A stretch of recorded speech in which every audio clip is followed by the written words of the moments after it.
네, 예배 자리에 잘 오셨습니다. 여러분과 함께 예배함이 감사요 기쁨입니다. 오늘 함께 받으신 말씀은 창세기 15장 5절부터 7절까지 말씀입니다. 창세기 15장 5절부터 7절까지 말씀을 제가 봉독해 드리겠습니다. 그를 이끌고 밖으로 나가 이르시되 하늘을 우러러 뭇별을 셀 수 있나 보라. 또 그에게 이르시되 내 자손이 이와 같으리라. 아브라함이 여호와를 믿으니 여호와께서 이를 그의 의로 여기시고 또 그에게 이르시되 나는 이 땅을 내게 주어 소유를 삼게 하려고 너를 갈대아인의 우르에서 이끌어낸 여호와니라. 아멘. 오늘은 왜 믿음인가? 라는 주제로 하나님 말씀 증거하기 원합니다. 지난 주일에 설렘 축제가 있었고 하나님 은혜 가운데 정말 잘 마쳤습니다. 정말 행복한 예배였죠. 처음 오시는 분들이 많이 계셨습니다.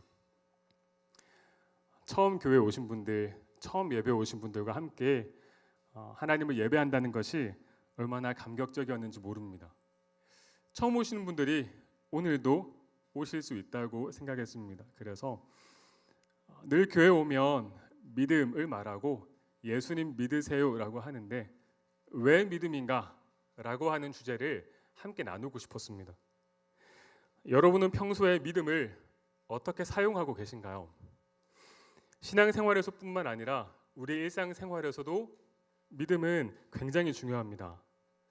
현재 어떤 어려움을 겪고 계신다면 그것을 내가 잘 이겨낼 수 있을 거야.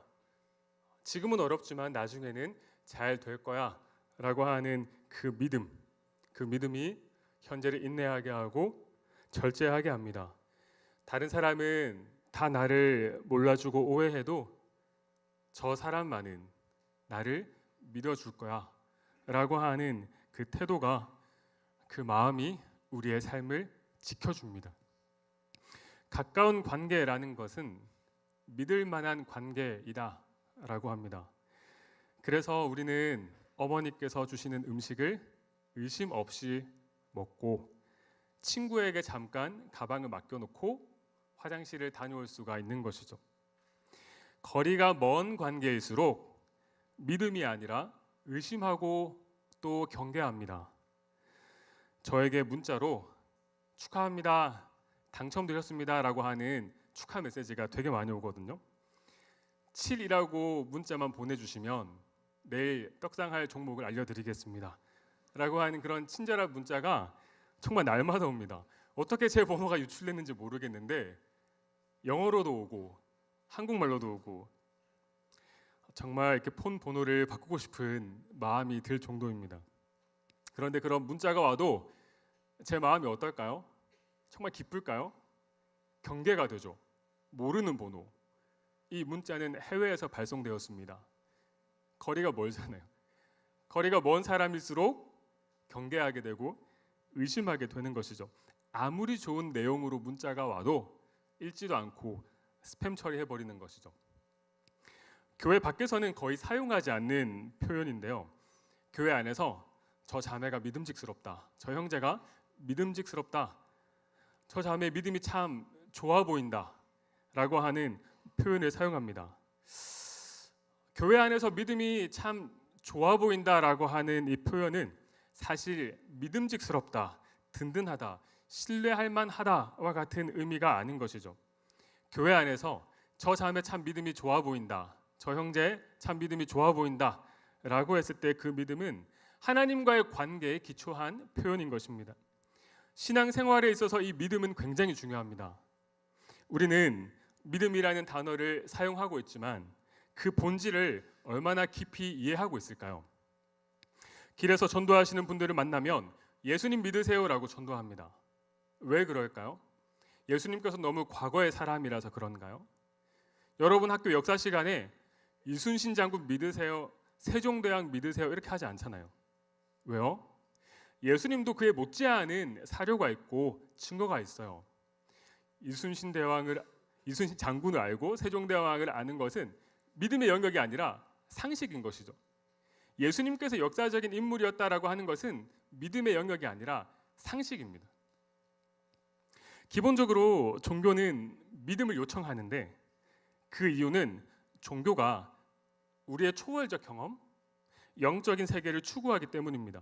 어느 종교든지 그 종교에서 믿음을 요청하지 않고 단순히 종교의 규범이나 교훈을 공부하는 지적 활동에 머문다면 그것은 종교가 아니라 철학이나 어떤 스터디 모임에 가까운 것이죠.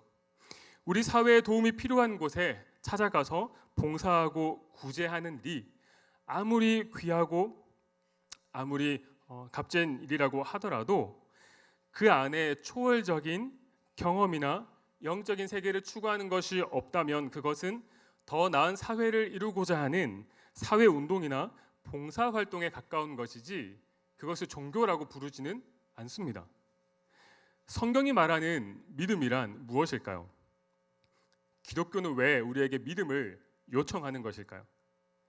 성경이 말하는 믿음을 정리하기 위해서 먼저 우리는 성경이 말하는 믿음이 아닌 것들을 구분해 보고자 합니다. 첫째로 우리의 믿음은 단순히 미래에 대한 낙관적인 태도가 아닙니다. 믿음이라고 하는 것이 현재의 일이 아니라 아직 우리에게 오지 않은 미래의 일을 말하고 있는 것은 분명합니다. 그러나 막연하게 우리가 준비하고 있는 일들과 기대하는 모습을 긍정하면서 괜찮아, 잘 될 거야 라고 여기는 태도는 성경이 말하는 믿음은 아닙니다. 많이들 오해하고 있는 성경 구절 중에 하나가 빌립보서 4장 13절이 아닐까 합니다. 빌립보서 4장 13절 말씀은 내게 능력 주시는 자 안에서 내가 모든 것을 할 수 있느니라 선포합니다. 뭐 어쨌든 우리에게 힘이 되고 또 기분이 좋아지는 말씀이니까 우리 다 같이 한번 읽어볼까요? 시작. 내게 능력 주시는 자 안에서 내가 모든 것을 할 수 있느니라. 아멘. 네, 아멘이시죠? 참 좋은 말씀입니다. 그러나 여기서의 강조점이 어디에 있는지 우리가 놓치는 경우가 많습니다. 내가 모든 것을 할 수 있느니라고 하는 I can do everything에 강조가 있다면 시험을 준비할 때, 프로젝트를 준비할 때, 어떤 계획을 앞두고 우리가 그 말씀을 꺼내보면서 위로받고 확신을 얻는 데 사용하고 있다면 그것은 믿음을 오해하고 있는 것입니다. 하나님께서는 우리에게 막연히 모든 것이 잘 될 거야, 괜찮을 거야 라고 하는 핑크빛 약속을 주시지 않습니다. 또 우리가 원하는 것은 무엇이든 얻을 수 있고 바라는 것은 어떤 모습이든 될 수 있다는 믿음을 요구하시지 않습니다. 베를린 예술대학교에서 철학을 가르치시는 한병철 교수님은 현대 사회를 대표하는 우울증, 소진 증후군, 주의력 결핍, 과잉 행동 장애와 같은 질병이 모두 지나친 자기 긍정에서 비롯되었다라고 설명합니다. 아이러니하지 않습니까? 지나친 긍정이 우울의 원인이 된다라고 하는 것입니다. 지나친 자기 긍정의 태도는 우리의 능력과 보상에 대해서 비현실적인 기대를 갖게 하는 것이죠. 그리고 이러한 기대가 충족되지 않을 때, 이만큼 기대했는데 여기에 미치지 못할 때 우리는 그만큼 추락하게 되는 것이죠. 그래서 최근 만들어진 신조어 중에 하나가 카페인 증후군입니다. 카카오톡, 페이스북, 인스타를 보면서 상대적 박탈감과 우울증을 호소하는 사람들이 심각한 수준이라고 합니다. 신앙생활을 하면서도 지나친 I can do everything은 하나님께 실망했다고 하고 낙심했다고 하고 시험 들었다고 하는 그 원인이 되는 것 아닙니까? 우리의 믿음은 단순한 절대 긍정이나 자신의 미래에 대한 낙관적인 태도가 아닙니다. 우리가 얻고자 하는 것, 되고자 하는 그 모습을 강화하는 신념은 더더욱 아닙니다. 둘째로 우리의 믿음은 구원 얻는 수단이나 조건이 아닙니다. 믿음 좋은 사람이 구원을 얻고 내 믿음이 좋지 않아서 구원받지 못하는 그런 일은 없습니다. 예수님 믿고 천국 가세요라는 말을 들었을 때 내가 예수님 잘 믿으면 천국 갈 수 있겠구나라고 오해할 수 있습니다. 그러나 우리의 믿음은 천국 가는 구원을 얻는 수단이 될 수 없습니다. 에베소서 2장 8절 말씀은 이렇게 선포합니다. 너희는 그 은혜에 의하여 믿음으로 말미암아 구원을 받았으니 이것은 너희에게서 난 것이 아니요 하나님의 선물이라.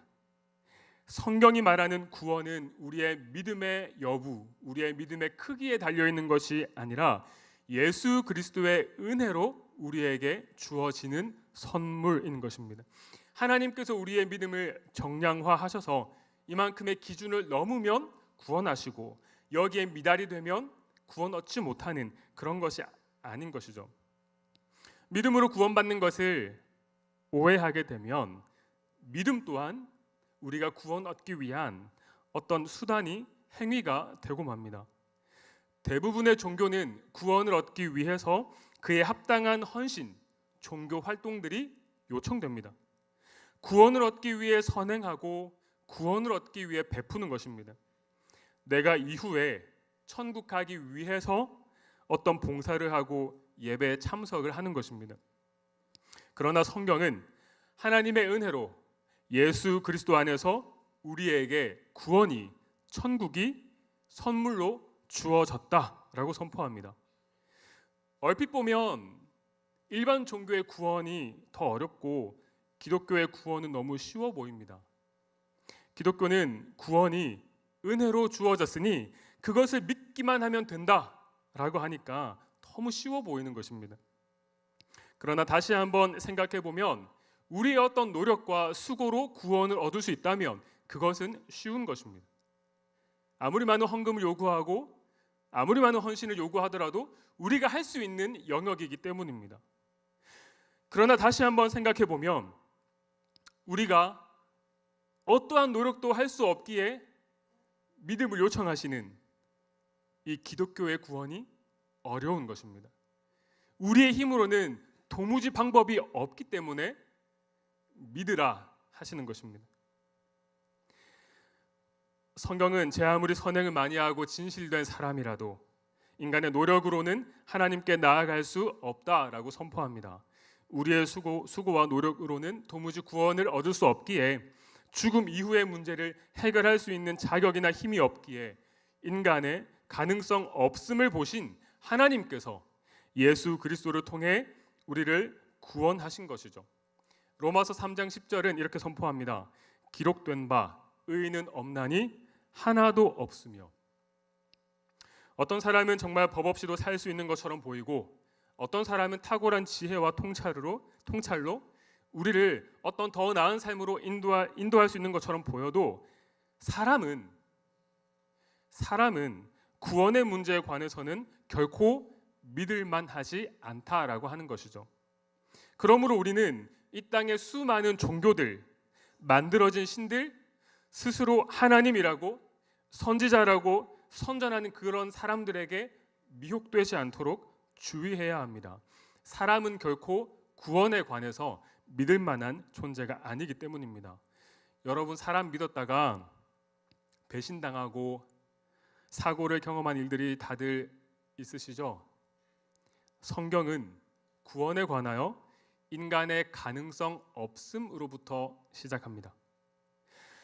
여기 자신의 미래에 대한 어떠한 기대와 가능성이 없었던, 어떠한 꿈도 꿀 수 없었던 한 남자가 있습니다. 그에게는 대를 이을 자녀가 없었습니다. 고대 근동의 문화에서 자녀가 없다고 하는 것은 이제 그 가문은 가능성 없음, 소망 없음과 똑같았습니다. 그런 아브라함에게 하나님께서 먼저 찾아오셨습니다. 두려워하지 말라.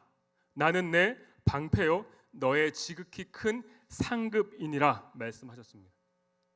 아브라함은 이미 나이가 많았고 그의 노년을 지켜줄 보호자가 없었지만 하나님께서 아브라함을 지켜주시고 보호하신다라는 말이었습니다. 아브라함은 자녀가 없어 인생이 허무하게 마칠지도 모른다고 생각했지만 하나님께서 아브라함에게 내가 너의 상급이야 라고 말씀해 주셨습니다. 가능성이 없는 아브라함에게 끝까지 붙들다가 말라 죽을 수도 있는 그런 신기루와 같은 꿈을 계속 꾸도록 하신 것이 아니라 하나님께서 그의 방패가 되어 주시고 상급이 되어 주신다라고 말씀하신 것입니다. 불가능한 상황 속에서도 불가능은 없다며 믿음으로 밀어붙이신 것이 아니라 하나님께서 우리의 인생에 방패가 되어 주시고 하나님께서 우리의 상급이라고 말씀하십니다. 마치 자신의 미래가 보이지 않는 것과 같은 캄캄한 한밤중에 하나님께서 아브라함을 밖으로 부르셔서 밤하늘에 빛나는 별을 올려다보게 하셨습니다. 그리고 내 자손이 이처럼 많은 별과 같을 것이라고, 뭇별과 같으리라 말씀하셨습니다. 그리고 6절입니다. 우리 오늘 본문 6절 말씀을 함께 읽어볼까요? 시작. 아브라함이 여호와를 믿으니 여호와께서 이를 그의 의로 여기시고. 아멘. 아브라함이 여호와 하나님의 말씀을 믿었습니다. 자기 긍정이나 그래 나 할 수 있겠지? 할 수 있을 거야 라고 하는 낙관적인 태도가 아니라 하나님을 믿었습니다. 하나님께서는 아브라함의 믿음을 보시고 그를 의롭다 여겨 주셨습니다. 단순히 구원받을 자격이 있다라고 하는 것이 아니라 너의 삶의 방식이 옳다, 그 대답이 옳다라고 하는 것입니다. 완벽한 인간이어서 율법적으로 흠이 없는 사람이어서 옳다고 하신 것이 아니라 그가 하나님을 믿으니 의롭다고 여겨 주셨습니다. 성경은 처음부터 우리의 종교적 열심과 헌신으로 의로운 삶을 이루거나 하나님의 기준을 만족시키라고 말하지 않고 하나님을 믿으면 의롭다고 옳다고 여김 받음을 선포하고 있습니다. 이것이 성경이 말하는 믿음이고 하나님께서 우리에게 요청하시는 믿음입니다. 믿음은 하나님에 대한 전적인 신뢰이며 하나님의 약속의 말씀을 의지하는 태도를 말합니다. 아브라함을 우리는 믿음의 조상이라고 부릅니다. 그는 아무런 가능성이 없어 보이는 그런 상황 중에 하나님을 신뢰했고 어디로 나아가야 할지 모르는 그 길 가운데에서 하나님과 동행함으로 나아갔습니다. 왜 예수님 믿으세요라고 합니까? 왜 기독교에서는 믿음이 중요할까요? 그것은 첫째로 우리에게 구원에 대한 가능성이 없기 때문입니다. 믿음은 자기 긍정이 아니라 자기 부정에서부터 시작됩니다. 오늘날 우리 사회는 우리가 원하는 것은 무엇이든 얻을 수 있고 우리가 되고자 하는 것은 무엇이든 될 수 있다라고 부추기지만 사실 진짜 소망은 우리 자신에 대한 긍정으로 시작하는 것이 아니라 우리 자신에 대한 철저한 자기 인식과 부정으로부터 시작하는 것이죠. 여러분, 현타 온다, 내가 현타를 느낀다 라고 표현하시죠? 여기에 같은 듯 다른 두 가지 의미가 있습니다. 하나는 어떤 욕구 충족 이후에 밀려오는 후회의 시간이고 다른 하나는 헛된 꿈이나 망상에 빠져 있다가 자기가 처한 상황을 깨닫게 되는 시간입니다. 현타를 느끼고 진짜 현실을 자각해야 후회하고 돌이켜야 현실에서 진짜 소망을 향해 나아갈 수가 있는 것입니다. 로마서 3장 23절은 이렇게 선포합니다.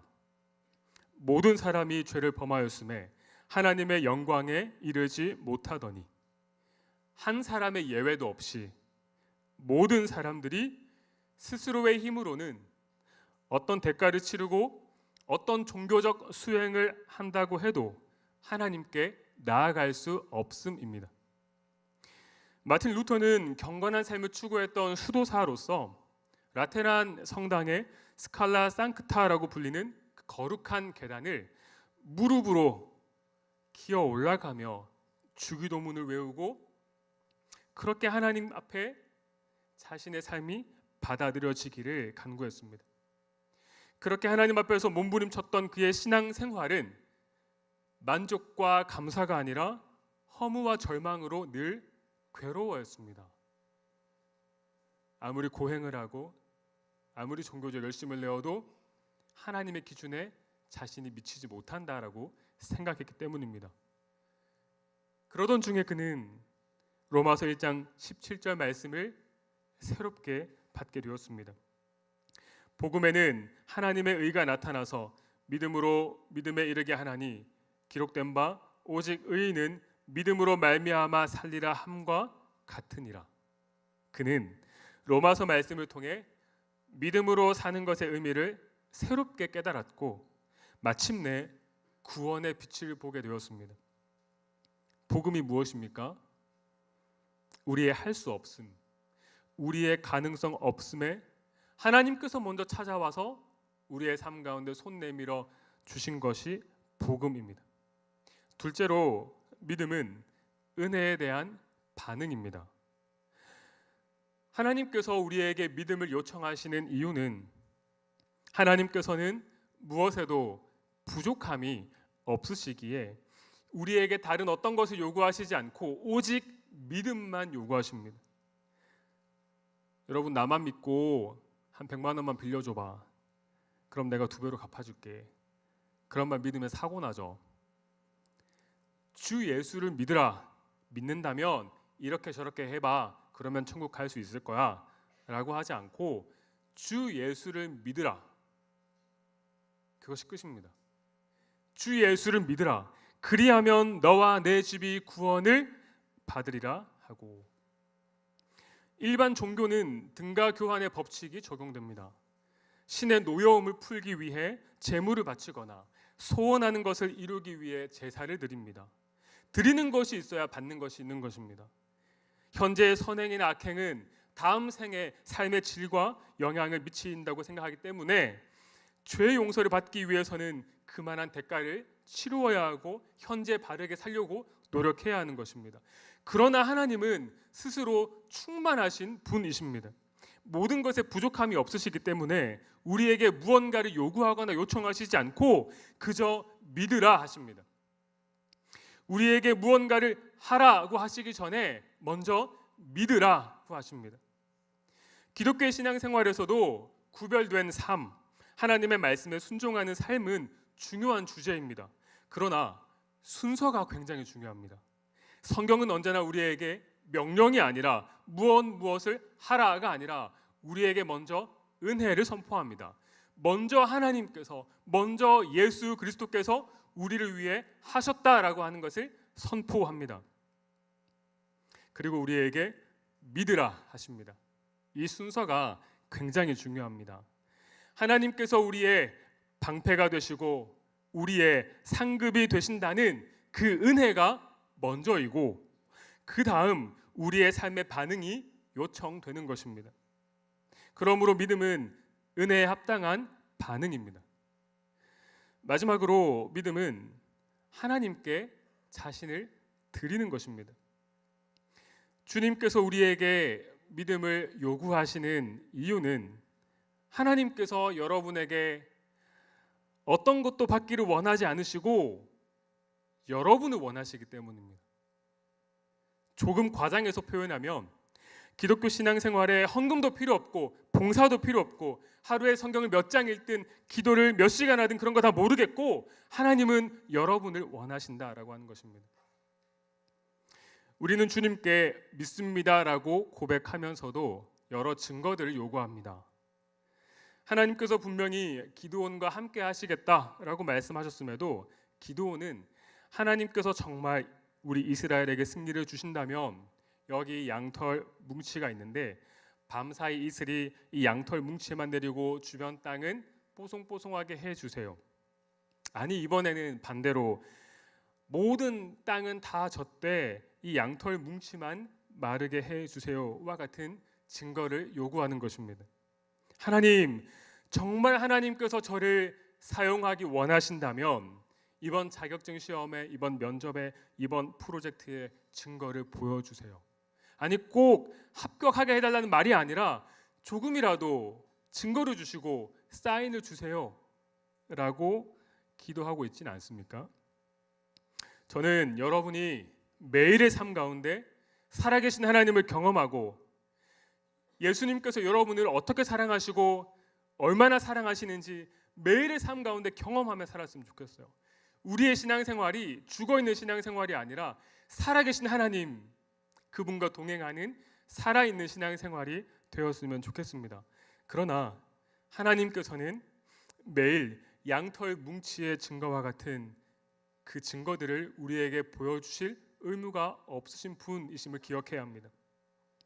하나님께서 우리를 인도하시는 가장 성경적인, 가장 스탠다드한 방식은 길이 보이지 않아도 무언가 일이 잘 진행되고 있다, 이만하면 잘 가고 있다라고 하는 우리에게 중간 보고와 같은 사인과 시그널이 없어도 믿으라는 것입니다. 요셉이 노예 출신이었지만 이집트의 총리가 되기까지 노예였다가 은인을 만나서 자유인이 되고 이집트의 좋은 학교에 어떻게 얻어 들어가서 후원자를 만나 장학금을 받고 좋은 집안의 자매와 만나 결혼한다거나 그런 잘 되어가는 어떤 증거가 전혀 없이 노예로 팔렸는데 억울하게 누명을 쓰고 감옥에 들어가고 감옥 안에서 특별한 만남이 있었지만 잊혀지고 계속 감옥에 있고 그러다가 어느 날 하루아침에 고대 근동의 최강자였던 이집트 제국의 총리가 된 것이죠. 요셉의 인생이 잘 될 것이라고 하는 중간중간 어떤 시그널이 있거나 기회를 얻거나 그런 것이 전혀 없었죠. 그러나 분명한 것은 요셉은 그 모든 상황 가운데 하나님과 동행했다라고 하는 것입니다. 어렸을 때 그에게 보여주신 그 놀라운 꿈을 이루기까지 중간중간 어떤 사인이나 어떠한 증거가 보이지 않는 것 같아도 그는 하나님과 동행했습니다. 심지어 아무도 보지 않는 은밀한 곳에서도 그는 하나님과 동행했습니다. 창세기 39장 2절은 이렇게 선포합니다. 여호와께서 요셉과 함께 하심으로 그가 형통한 자가 되어 그의 주인 애굽 사람의 집에 있으니. 중요한 강조가 어디에 있습니까? 여호와께서 요셉과 함께 하심으로. 하나님께서 우리를 사랑하시되 어떻게 사랑하시는지, 얼마나 사랑하시는지, 하나님께서 우리를 구원하시는데 얼마나 진심이었는지 예수 그리스도의 십자가와 부활보다 더 강력한 증거는 없습니다. 더 이상의 증거가 없는 것이죠. 하나님 저 사랑하신다면, 하나님 저 정말 사랑하신다면 무엇 해주세요라고 하는 요청을 할 수가 없는 것이죠. 예수 그리스도의 십자가와 부활, 여러분을 위해 자기의 모든 것을 내어주신 그것보다 더 강력한 증거가 어디에 있을까요? 그 이상의 증거가 있을까요? 이제 우리는 눈에 보이는 대로 사는 것이 아니라 믿음으로 사는 삶을 요청받았습니다. 그 도전이 우리 앞에 있습니다. 고린도후서 5장 7절은 이렇게 선포합니다. 이는 우리가 믿음으로 행하고 보는 것으로 행하지 아니함이로라. 우리가 이전에는 눈에 보이는 대로 살았고 눈에 보기에 좋아 보이는 삶을 살려고 노력했습니다. 그러나 이제는 우리의 눈에 보이는 대로 사는 것이 아니라 우리는 믿음으로 사는 것입니다. 중간 보고와 같은 하나님의 시그널이 없어도 하나님을 신뢰함으로 보이지 않는 그 길에 믿음으로 우리의 걸음을 옮겨가는 것입니다. 믿음으로 먼저 결단하고 헌신하는 우리의 인생이 되기를 축복합니다.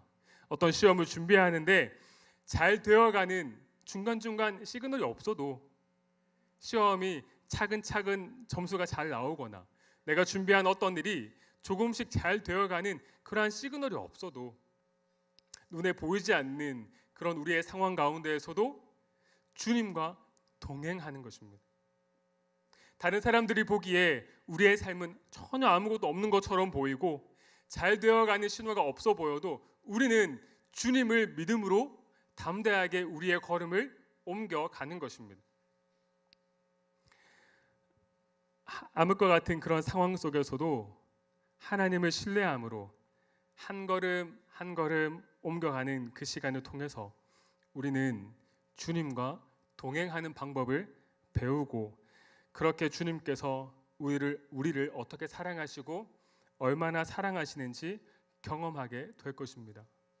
왜 주님께서는 우리에게 어떠한 증거들을 보여주시지 않고 어떠한 길을 내비게이션이 인도하는 것처럼 앞으로 1년 뒤에 자회전, 조심하세요. 앞으로 3년 뒤에 5년까지 쭉 직진. 이런 식으로 안내해 주시지 않고 그저 왜 우리에게 나와 동행하자. 내가 곧 길이요 진리요 생명이니 라고 말씀하시는 것일까요? 주님은 여러분을 얻기 원하시거든요. 우리가 보이지 않는 그 길을 주님과 동행할 때 우리가 의지할 것은 주님밖에 없는 것이죠. 주님 손 붙들고 보이지 않는 그 길을 한 걸음 한 걸음 믿음으로 내딛는 동안 주님께서 우리에게 원하시는 것은 마침내 우리가 성공하는 인생 역전 아니에요. 물론 주님은 여러분이 잘 되기를 원하시고 풍성한 삶을 주시기 위해서 우리에게 오셨습니다. 그런데 가장 중요한 것은 그 시간들을 통해서 주님은 여러분을 얻고자 하시는 거예요. 또 여러분은 중간중간에 어떤 사인과 증거가 없어도 그 시간들을 통해서 주님께서 나를 정말 사랑하시는구나. 주님께서 나를 지켜주시는구나. 주님이 나의 전부가 되시는구나 라고 하는 것을 경험하고 고백하도록 그렇게 주님께서 우리를 믿음으로 이끄시는 것이죠. 왜 믿음입니까? 우리 안에는 어떠한 가능성이 없기 때문입니다. 우리 안에는 어떠한 선함도 없기 때문입니다. 그래서 우리는 삼위 하나님께서 우리를 위해서 먼저 행하여 주신 그 은혜를 힘입어서 주님을 믿고 주님께서 우리에게 예배하신 그 길을 믿음으로 나아가는 것입니다. 왜 믿음입니까?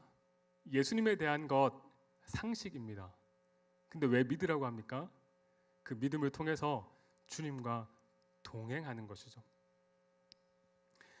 내 힘으로 내 삶을 건져 올리기 위해서 고군분투했던 지난 삶에서 돌이켜 주님께서 우리를 건져주시고 인도해 주시는 그 삶을 시작하시기를 축복합니다. 우리 함께 일어나셔서 찬양 드리시겠습니다.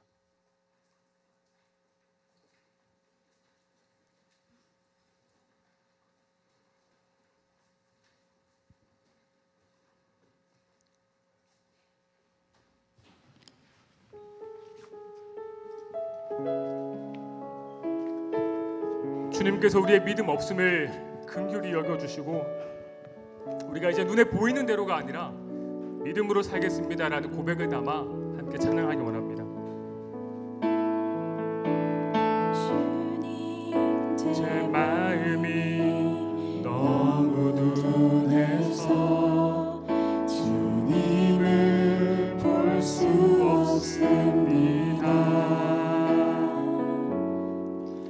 이 땅에 속하여 이 땅만 보다가 주님 손을 놓쳤습니다. 나는 나 그대로 왔는데 왜 주저앉게 되었나. 나는 정직인데 언제부터 내 삶의 주인이 되어버렸나.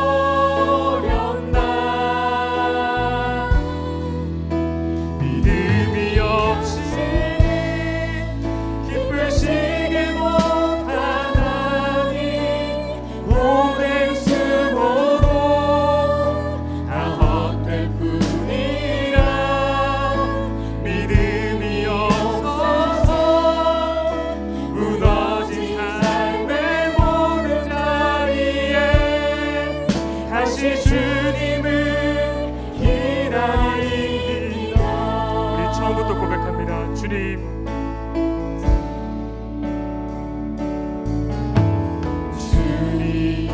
제 마음이 너무 둔해서 주님을 볼 수 없습니다. 이 땅에 속하여 이 땅만 보다가 주님 손을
이전에 보이는 대로 살았던 삶에서 이제 믿음으로 사는 놀라운 삶으로 초대받았습니다. 이제 우리가 눈에 보이는 대로가 아니라 주님과 동행하며 주님의 말씀을 의지하여 믿음으로 살게 하여 주시옵소서. 믿음이 없어서 무너진 우리의 삶의 모든 자리에, 우리의 모든 영역에서 다시 주님을 만나고 믿음으로 다시 일어나 시작할 수 있게 해 주시옵소서. 우리가 계획하고 준비하는 모든 일들에 증거를 요구하는 것이 아니라 주님을 더 신뢰하게 하시고 주님을 더 사랑하게 하시고 주님을 예배하는 태도로 나아갈 수 있도록 인도하여 주시옵소서. 주님, 우리의 믿음 없음을 불쌍히 여겨주시고 주님과 동행할 수 있는 믿음을 더하여 주시옵소서. 우리 주여 한번 부르시고 기도하시겠습니다. 주여, 살아계신 하나님, 아브라함이 바랄 수 없는 중에 바랬고 가능성이 없는 중에 신뢰하고 나아가는 것처럼 주님, 우리가 순간 주님께 신고를 요구하고 주님께 어떤 사인을 구하는 것이 아니라 우리가 주님을 온전히 신뢰하고 우리를 사랑하사 자기의 모든 것을 내어주신 예수 그리스도의 사랑을 입고 우리가 눈에 보이는 대로가 아니라 믿음으로 나아갈 수 있도록 인도하여 주시옵소서. 우리가 눈에 보이는 대로 사는 것이 아니라 주님의 약속의 말씀을 의지하여 살아가는 인생이 되게 하여 주시옵소서. 주님, 우리가 눈에 보이는 것보다 우리의 마음의 시험에 들고 우리의 마음을 낙심하는 것이 아니라 우리에게 주신 예비하여 주신 영원한 하나님의 나라를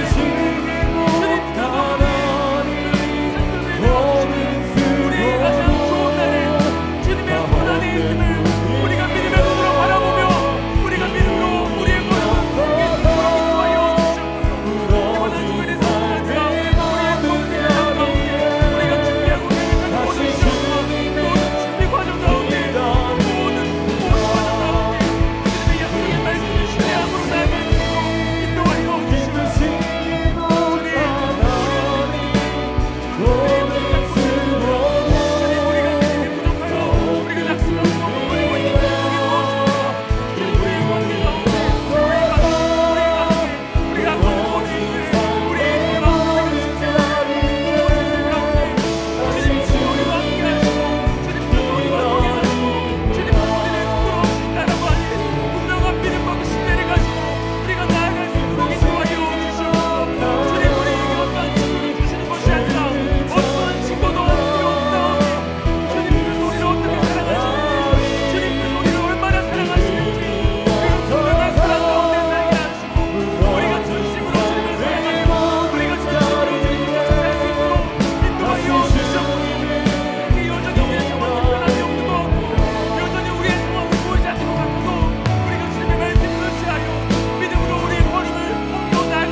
우리는 그 은혜에 응답하는 믿음으로 사는 공동체입니다.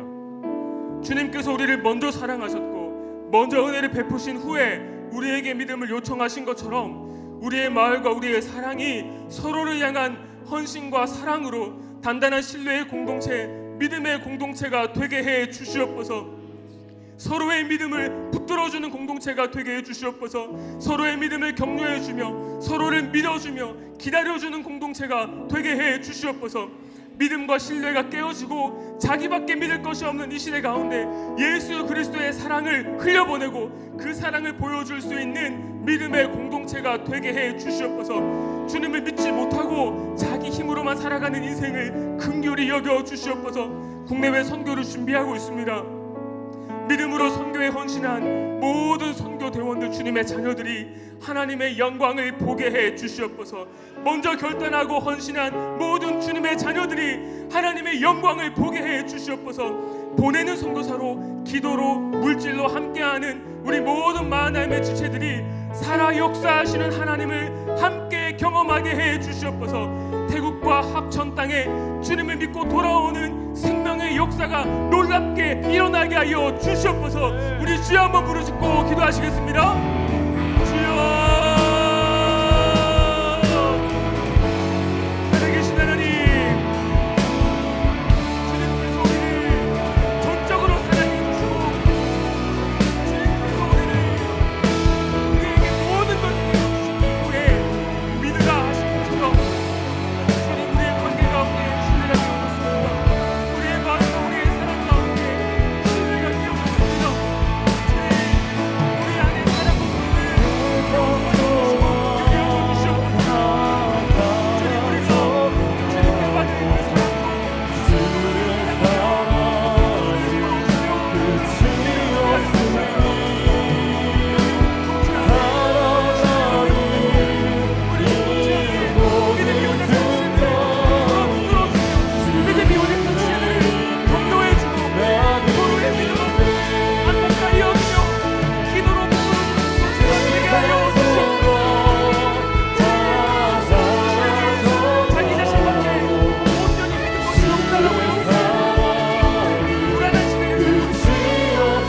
우리가 계획하고 준비하는 일들에 증거를 요구하는 것이 아니라 주님의 말씀을 주시옵소서.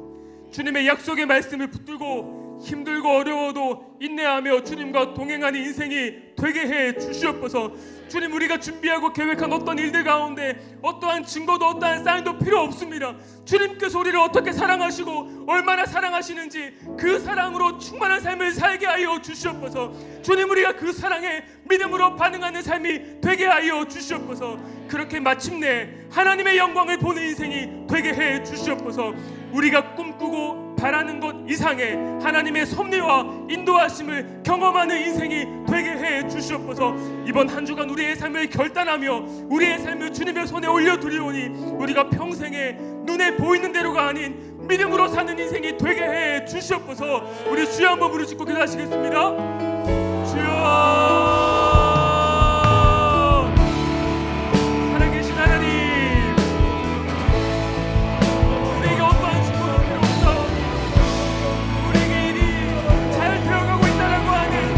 식으로도 필요 없사오니 우리를 향하신 주님의 분명한 사랑을 보여주시옵소서.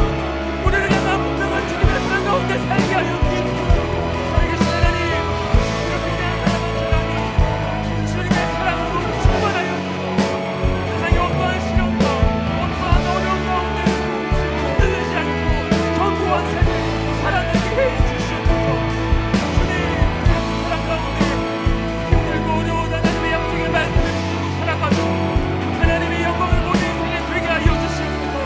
주님, 우리가 바라고 우리가 사는 것이 아니라 우리가 바라고 보았던 그 일상에 하나님의 영광을 보는 내 인생이 되게 하여 주시옵소서. 주님, 이번 주간에도 너무나 많은 일들이, 너무나 많은 소리들이, 너무나 많은 과일들이 앞에 있습니다. 그러나 주님, 우리가 눈에 보는 것이 아니라 우리가 가지고 있는 자원과